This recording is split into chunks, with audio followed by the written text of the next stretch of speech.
It should have been you, in place of him dying. I loved him. I stood there and laughed at the irony of what was about to go down. Today, we bring the story of a wife who cheats on her veteran husband and ends up loses everything. I dedicated 25 years of my life to serving in the Marines, a journey that took me through the rugged terrains of Afghanistan and Iraq. The tours in Afghanistan and Iraq were demanding, pushing me to the limits both physically and mentally. Yet, the camaraderie among fellow Marines and the sense of duty kept me going.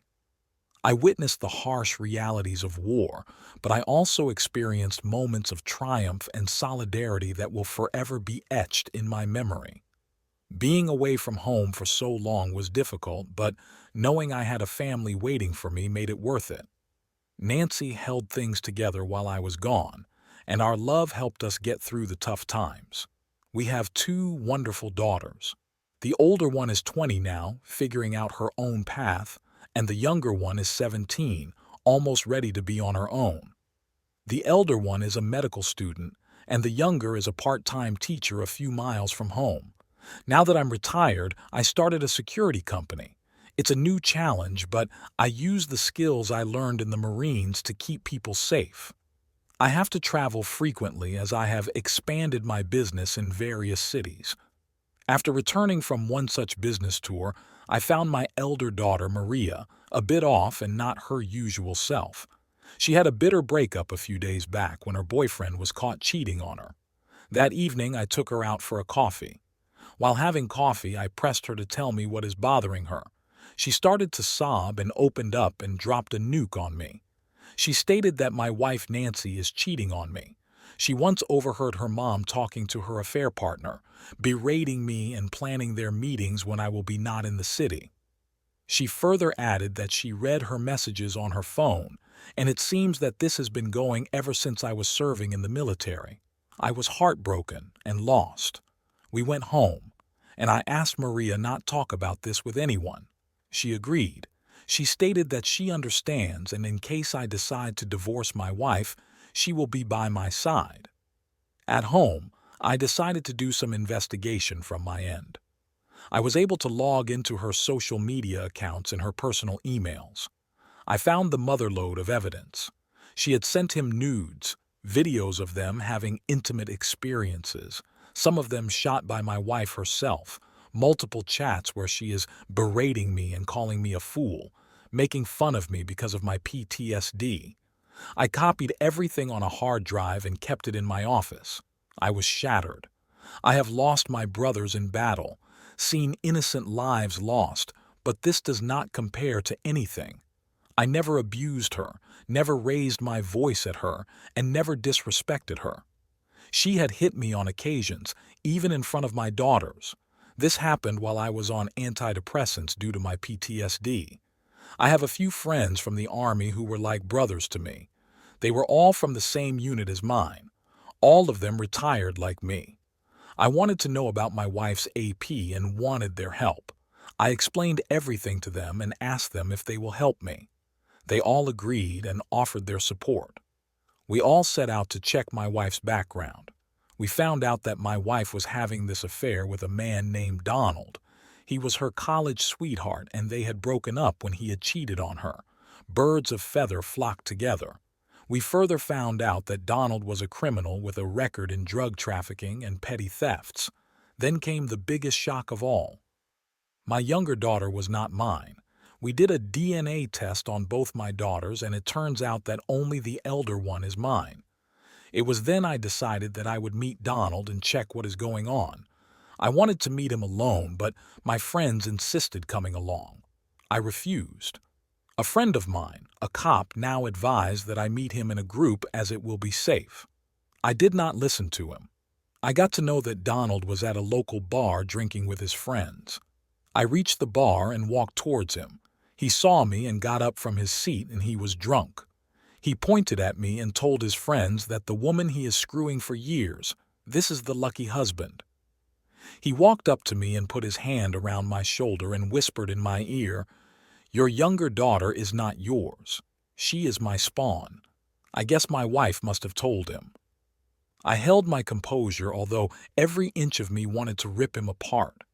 He then further berated me by saying that I have PTSD and at nights cry like a baby. He stepped over the line when he said, "Are your fellow soldiers also a wimp like you, and are their wives lonely and available?" I then shoved his hand off me. He slipped and fell down. While getting up, he pulled the gun out on me.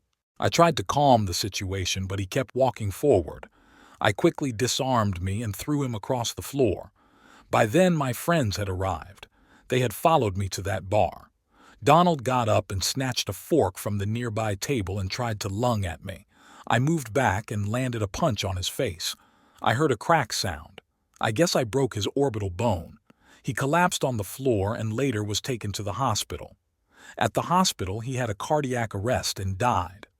The doctor said that his body was frail and was almost run its course due to drug abuse. My friend, who was a cop, was present at the scene and stated that there will be charges pressed on me as I had acted in self-defense. He later told me that he had his gun pointed at Donald before I landed that punch. He stated that he was almost ready to fire. I did not go home that night and stayed at a friend's house. In the morning, I went to the lawyer and gave him all the evidence and explained what had happened. He then stated that we should do a paternity test on my younger daughter for good measure. I was against this, but agreed to do it. I went back home and saw my daughters at home. I met them both and they hugged me just like always. In a few minutes, my wife came out and started screaming at me in front of my daughters and hit me in the face. I turned my face back towards her. It was at this moment she knew she effed up. I gave one back for good measure and she had no clue what hit her and she almost got knocked out. I quickly got to her and asked what happened. "Why are you on the ground? Did something hit you in the head?" She was all dazed and confused. I guess it was enough to factory reset her. She got back up and started screaming at me again and called me names and to kill her. My daughters asked her what happened. I too chained in and asked, "Yes, tell us what has happened." She was silent for a second and stated that I have destroyed her life by killing Donald and it should have been me who should have died rather than him. I asked, "Why do you care for Donald? What business do you have with him?" She stated that he was the love of her life and she loved him. I then asked, why did she not divorce me and walk out when it was the time? I would not have stopped you. You could have had a divorce and married him.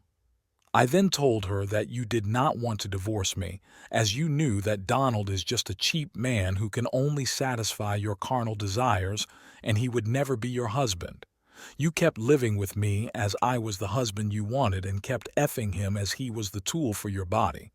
I told her that she is plain disgusting and a waste of oxygen. I told her to leave the house and never ever try to look back. My younger daughter then asked her mother to stop. She walked up to her and just spat on her face. I scolded her for that, but she just ran to her room crying. My elder daughter held my hand and told her mother, "Don't let the door hit you in the butt." A few hours later, my mother-in-law called and started abusing me. I told her, "Call me when you have to talk and not judge." I hung up. She later called again and I sent her the videos and the images from my wife's social media. She was shocked and apologized to me. I hung up. A few days later, Nancy was served with the divorce papers. When it came to the court date, we gave all the evidences of her cheating and the judge decided that she does not deserve any alimony and it was because of her that the marriage broke down. I was granted my divorce and the child support did not matter as the younger one is already living with me. After my divorce, I went a step further by sending all the evidences to all our relatives and known mutual friends. I left no place for Nancy to seek solace or sympathy. My younger one does not know that she is not my daughter. She has been my daughter ever since she was born, and I will keep it that way. As for Nancy, she can go and rot in hell.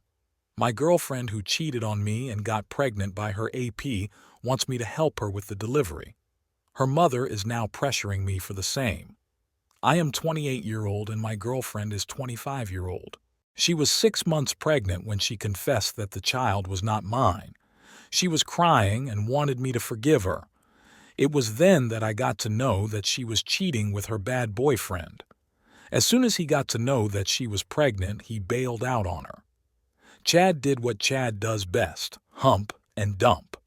I told her that I will never forgive her and she needs to leave my house once the baby was born. That is the maximum that I can do. I stated that I will help her with the doctor's visit and other pregnancy-related things. During the next few months, she kept saying that she is in love with me and my actions have made her realize that she was wrong and I am the one for her. I did not want to talk to her, so did not engage in these discussions. One day her mother was there and they were discussing her upcoming delivery, and they both asked me to be at the hospital with her while she delivers a baby. I refused and told them to call Chad. My girlfriend once again started saying that I was the one for her and she loved me. I sat down and looked directly in her eyes and said, "I do not love you. I can never trust you and will never want you to be in my life. This help that I have done is just a charity, and the day the child is born, your stuff will be packed and ready to be picked by your mother. So deliver the baby tomorrow and get lost." She started crying and her mother also asked me to be supportive. I said no. She did deliver her baby, and just as I promised, I kept all her stuff outside at the door. Her mother picked up her stuff. I never saw her again and never want to.